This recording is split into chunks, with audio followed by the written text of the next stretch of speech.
Hello दोस्तों, कैसे हैं आप लोग का हमारे इस चैनल रिवीजन स्टडी में आपका स्वागत है।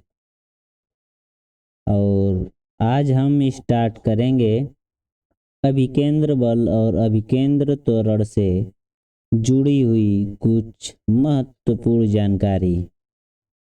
तो चलिए शुरू करते हैं। और अगर वीडियो आप लोग को अच्छी लगे तो एक काम कीजिए कि सबसे पहले आप इस वीडियो को अपने दोस्तों को शेयर कर सकते हैं और लाइक करके चैनल को सब्सक्राइब कर सकते हैं। तो चलिए देखते हैं अभिकेंद्र बल और अभिकेंद्र त्वरण क्या होता है। अगर कोई पिंड एक समान चाल से वृत्तीय वृत्तीय गति से चलता है तो परिमाण समान रहता है, लेकिन दिशा बदलने के कारण वेग में परिवर्तन होने के कारण त्वरण उत्पन्न होता है, जिसे अभिकेंद्र त्वरण कहते हैं। अभिकेंद्र त्वरण देखिए कैसे होता है कि जब किसी वृत्ताकार मार्ग पर, मान लीजिए कि यह एक रोड है और इस पर रमेश नाम का कोई आदमी गाड़ी लेकर चल रहा है, तो ये गोल गोल घूम रहा है। तो क्या होता है कि इसके गोल गोल घूमने से इसकी गति हमेशा बदलती रहती है, और जब गति बदलती है तो इसको बोलते हैं कि वेग बदल रहा है। दिशा मतलब दिशा बदलती है, तो दिशा बदलने के कारण वेग बदल जाता है, और जब वेग में परिवर्तन होता है तो क्या होता है कि त्वरण उत्पन्न हो जाता है। और जब त्वरण उत्पन्न होता है तो उसी त्वरण को हम लोग अभिकेंद्र त्वरण बोलते हैं। और इस अभिकेंद्र त्वरण के कारण एक बल लगता है, जिसको हम लोग क्या बोलते हैं, अभिकेंद्र बल बोलते हैं।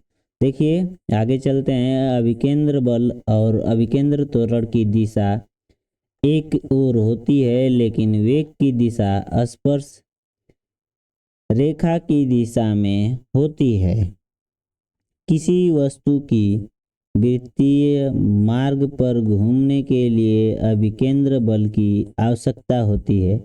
अगर किसी धागे को पत्थर में बांधकर पत्थर को घुमाया जाता है तो अभिकेंद्र बल त्वरण बल से प्राप्त होता है। देखिए क्या होता है, इस वाले को समझते हैं कि अभिकेंद्र बल और अभिकेंद्र त्वरण की दिशा केंद्र की ओर होती है। जैसे इस तरह से एक रोड पर कोई आदमी घूम रहा है, तो क्या होता है कि अभिकेंद्र बल जो होगा वो अंदर की तरफ कार्य करेगा, और अभिकेंद्र त्वरण होगा वो भी अंदर की तरफ कार्य करेगा। लेकिन इस पथ पर अगर घूम रहा है तो इसका वेग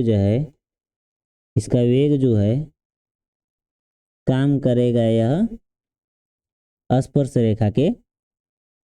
रेखा के मतलब दिशा में। जो स्पर्श रेखा है, स्पर्श रेखा किसको बोलेंगे, इस वाले रेखा को हम लोग स्पर्श रेखा बोलेंगे। और यह स्पर्श रेखा की दिशा में क्या काम करेगा, इसका वेग काम करेगा। मतलब कि अगर कोई आदमी ऐसे घूम रहा है एक वृत्ताकार मार्ग पर, तो अगर वहाँ से उसकी स्पीड बढ़ जाए तो वह सीधा निकलने की कोशिश करेगा वेग के कारण। देखिए किसी वस्तु को वृत्तीय मार्ग पर घूमने के लिए अभिकेंद्र बल की आवश्यकता होती है। ये तो आप लोग समझते होंगे कि अगर किसी धागे को पत्थर में बांधकर पत्थर को घुमाया जाता है तो अभिकेंद्र बल जो है तनन बल के कारण। देखिए जब हम लोग एक ले लेते हैं, मान लीजिए कि एक खंबा लेते हैं और इसमें हम लोग एक रस्सी बांधकर ऐसे इसको हम लोग घुमा रहे हैं, मान लीजिए ऐसे ऐसे घुमा रहे हैं, गोल गोल ऐसे घुमा रहे हैं। गोल गोल घुमाते घुमाते क्या होगा कि एक जो जो अंदर की तरफ है, तो रस्सी अंदर की तरफ इसको खींच कर रखी रहेगी, यानी तनी रहेगी, तभी ये घूमेगा। तो यही जो जो बल महसूस होगा इस रस्सी पर, इसी को हम लोग बोलते हैं कौन सा बल, अभिकेंद्र बल। और यह तनन बल से प्राप्त होता है। देखिए इलेक्ट्रॉन में अभिकेंद्र बल जो होता है विद्युत आकर्षण बल से प्राप्त होता है, और ग्रहों के लिए गुरुत्वाकर्षण से और घूमती गाड़ी के लिए घर्षण बल से प्राप्त होता है। याद रखिएगा कि वृत्ताकार पथ की ढाल क्या होती है। देखिए एक हम बनाते हैं एक वृत्ताकार मार्ग, यहाँ पर देखिए यहीं पर बना देते हैं, एक मार्ग बनाते हैं, और जब हम लोग इस मार्ग को मान लीजिए यहाँ से तो सीधा है, यहाँ पे से इधर सीधा चला गया, यहाँ से सीधा हो गया और यहाँ से इधर सीधा है, तो जो यहाँ पे अब आप लोग देखते हैं कि इस साइड का जो किनारा होता है ऊंचा होता है, और इस साइड का जो किनारा होता है मतलब अंदर की साइड का जो किनारा होता है इधर इधर की साइड ऊंचा होता है, ऊंचा होगा, और इधर की साइड नीचे होगा, मतलब ढलान होती है, ढलान होती है। तो जो ढलान होती है उसको प्राप्त जब वृत्ता वक्र पथ को ढाल नुमा बनाया जाता है, क्योंकि यह आवश्यक अभिकेंद्र बल प्राप्त कर सके। कोई भी वस्तु हो अगर आवश्यक अभिकेंद्र बल प्राप्त नहीं करेगी तो वह सही से चल नहीं सकती है, घूम नहीं सकती है। अगर ढाल को थीटा डिग्री हो तो वक्र पथ पर जो चाल होगी, वक्र पथ पर जो चाल होगी वह भी बराबर करड़ी में आर जी टेन थीटा के बराबर होगी, और यहाँ पे आर जो है वृत्ताकार मार्ग की त्रिज्या से लेंगे, और जी जो है गुरुत्वाकर्षण त्वरण, और टेन थीटा तो आप जानते हैं टेन थीटा का मान अगर 1 डिग्री 2 डिग्री इस तरह से रखेंगे तो उसका मान निकाल सकते हैं। देखिए वृत्ताकार पथ की ढाल द्रव्यमान पर निर्भर नहीं करती। किस पर निर्भर नहीं करती है? द्रव्यमान पर निर्भर नहीं करती है। याद रखिएगा कि किसी भी वृत्ताकार मार्ग पर आप चल रहे हैं और ये जो ढलान है अगर पूरा ढलान कर देंगे और गाड़ी बहुत तेज में है, बहुत भारी भी गाड़ी है, तो यह घूम नहीं सकती। अगर तेजी से रहेगी तो यह बाहर की तरफ फेंका जाएगी, मतलब बाहर की तरफ निकल जाएगी। देखिए हम यहाँ पे समझाने की कोशिश कर रहे हैं, एक चित्र है और इसमें हम लोग देखेंगे कि एक गाड़ी है जो एक वृत्ताकार मार्ग पर ऐसे ऐसे ऐसे ऐसे घूम रही है, घूमने की कोशिश कर रही है। लेकिन क्या होता है कि इसकी स्पीड बढ़ जाती है। जब स्पीड बढ़ जाएगी, किसी भी गाड़ी की स्पीड जब बढ़ जाती है, स्पीड अगर एकाएक बढ़ जाए और बहुत तेज हो जाए, घुमान पर लोग बोलते हैं, चाचा पापा बोलते हैं कि जब गाड़ी चलाते हो तो धीरे धीरे चलाया करो मुड़ान पे। जब बाबा बैठते हैं 2 चक्के या दो पहिए वाहन पे आपके, तो बाबा अक्सर करके डर के मारे बोलते हैं। तो हम लोग को ये लगता है कि बाबा डर रहे हैं, लेकिन बाबा डर नहीं रहते हैं। उनको जानते हैं विज्ञान का नियम कि अगर आप गाड़ी को स्पीड भगाएंगे तो द्रव्यमान से मतलब नहीं है, उस पर बाबा बैठे हैं या एक पतली सी दुबली सी आपकी गर्लफ्रेंड बैठी हो, कुछ भी हो, वो आप गिरेंगे। मतलब इस यहाँ पे क्या मायने रखता है? स्पीड। स्पीड अगर बढ़ेगी तो अंदर वाला पहिया क्या होगा कि उठ जाएगा। कोई भी कार हो या 2 पहिया हो, कोई भी हो, वह कहाँ पर फेंका जाएगा? 2 पहिया अगर वाहन हो तो वो भी कहाँ पर फेंका जाएगा? इधर बाहर की तरफ ऐसे क्या बोलते हैं, कलैया खाते हुए गिर जाएगा। मतलब ऐसे ऐसे घूमते हुए गिरेगा, 2-3 चक्कर मारेगा और गिर जाएगा। आगे देखते हैं कि अपकेंद्र बल क्या होता है। अपकेंद्र बल यह एक काल्पनिक बल है, ये इसे न्यूटन के तीसरे नियम से लिया गया है।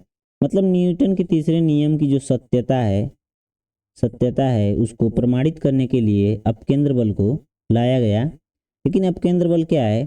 ये अपकेंद्र बल का मान अभिकेंद्र बल के बराबर होता है, केवल दिशा नहीं होती है। मतलब कि क्या होता है कि अपकेंद्र बल होता है अभिकेंद्र बल के मान के बराबर ही मान होता है, लेकिन इसकी दिशा बाहर की तरफ होती है और अभिकेंद्र बल की जो दिशा होती है अंदर की तरफ होती है। तो देखिए एक ट्रिक अभी हम बना रहे हैं कि अभी आप अंदर आइए, अभी अंदर आओ, अभी अंदर आओ और अप अप हुए अप हुए तो बाहर जाओगे। मतलब कि मैं अभी बता रहा हूँ कि अभी अंदर मतलब आओ, अप हुए, आप अभी अंदर आओ, अप हुए तो बाहर जाओगे। मतलब कि अगर कोई आदमी है, इसको याद करने का तरीका है कि अभी मतलब अंदर अभी अंदर से अभी अंदर की तरफ जो बल कार्य करेगा अभिकेंद्र बल बोलेंगे, और जो बाहर की तरफ कार्य करेगा उसको अपकेंद्र बल बोलेंगे। याद रखिएगा कि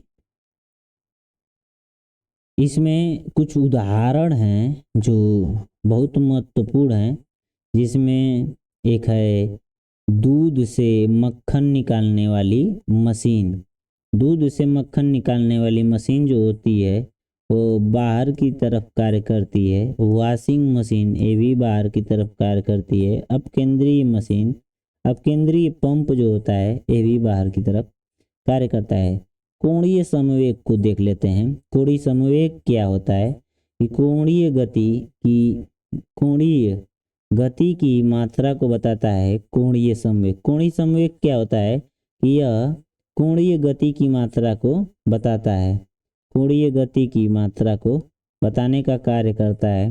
तो कोणीय संवेग का बराबर होता है द्रव्यमान इंटू वेग इंटू त्रिज्या, यानी यम भी और आर, एम बी आर बोलते हैं, और इसका मात्रक होता है kilogram metre square into second. इसको बोलते हैं प्रति सेकेंड बोल सकते हैं। ऐसे इसको अगर प्लस करेंगे तो इसको हम लोग बोल सकते हैं किलोग्राम मीटर स्क्वायर प्रति सेकेंड। इस तरह से इसको हम लोग बोल सकते हैं। ये यही हिंदी में लिखा गया है। जो हिंदी में लिखा गया है उसी को इंग्लिश में लिखेंगे तो इस तरह से कुछ लिखा जाएगा। याद रखिएगा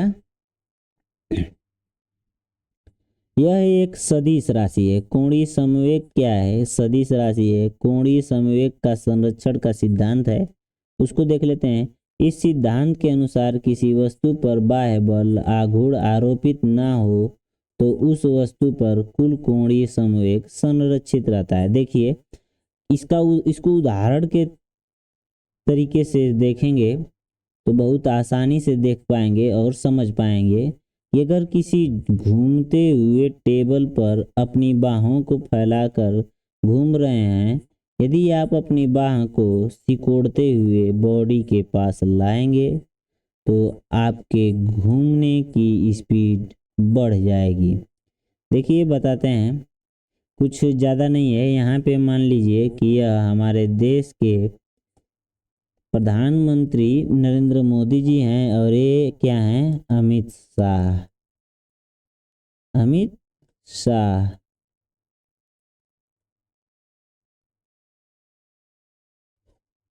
अमित जी हैं और ये मोदी जी हैं। दोनों लोग एक जो मेला में डिस्क लगी रहती है घूमने वाली, यहाँ पे एक धुर्रा लगा के इसको फिक्स कर दिया जाता है और ये घूमती रहती है। तो इस पर ये लोग मज़ा लेने आ गए हैं। क्या बोलते हैं, बिहार में ददरी का मेला एक बलिया जिला में लगता है। तो ददरी मेला में लोग दोनों लोग मेला घूमने आए हैं और अपना ऊँट बना रहे हैं। तो मोदी जी ऐसे बाँह फैला कर घूम रहे हैं, जानते हैं विज्ञान को समझते हैं और कि कैसे होगा। तो मोदी जी क्या करते हैं कि अपनी बाँह को फैला लेते हैं तो इनकी स्पीड होती है 5 किलोमीटर पर सेकेंड। लेकिन अमित शाह जी क्या करते हैं, सोचते हैं कि ये भी पहिया उतने ही स्पीड से घूम रहा है तो इस पर हम अपनी बाँह दोनों सिकोड़ लें तो इनकी स्पीड क्या होती है? बढ़ जाती है और ये चक्कर खा के गिर जाते हैं। लेकिन याद रखिएगा ये दोनों बहुत अच्छे नेता हैं और अपने देश की तरक्की में बहुत अच्छे अच्छे उद्घाटन करते हैं। कोई दिक्कत नहीं है। चलिए इसको एक और उदाहरण है, इसको देखते हैं। इसमें क्या है कि एक लड़का है जो धागा बांधकर एक पत्थर घुमा रहा है। एक खंबे से धागा को बांध दिया है और घुमा रहा है, खूब जोर से घुमा रहा है। और इस धागे की स्पीड क्या है? 5 किलोमीटर पर सेकेंड है। लेकिन जब ये धागा घूमते घूमते इसी में लपेट लेगा तो क्या होगा कि धागा छोटा हो जाएगा, और जब धागा छोटा होगा तो इस पत्थर की स्पीड बढ़ के 8 किलोमीटर पर सेकेंड लगने लगेगी, यानी वेग संरक्षित रहेगा। तो हम आशा करते हैं कि आप लोग को यह बात समझ में आई होगी और आप लोग इसको बहुत ध्यान से देख रहे होंगे। तो मैं आशा करता हूँ कि आप लोग को यह वीडियो अच्छी लगे और वीडियो यदि अच्छी लगे तो चैनल को सब्सक्राइब करना ना भूलें और वीडियो को लाइक करके अपने दोस्तों को ज़रूर भेजें। हम आपके लिए ऐसी ही वीडियो और लाते रहेंगे। वीडियो देखने के लिए धन्यवाद। जय हिंद, जय भारत।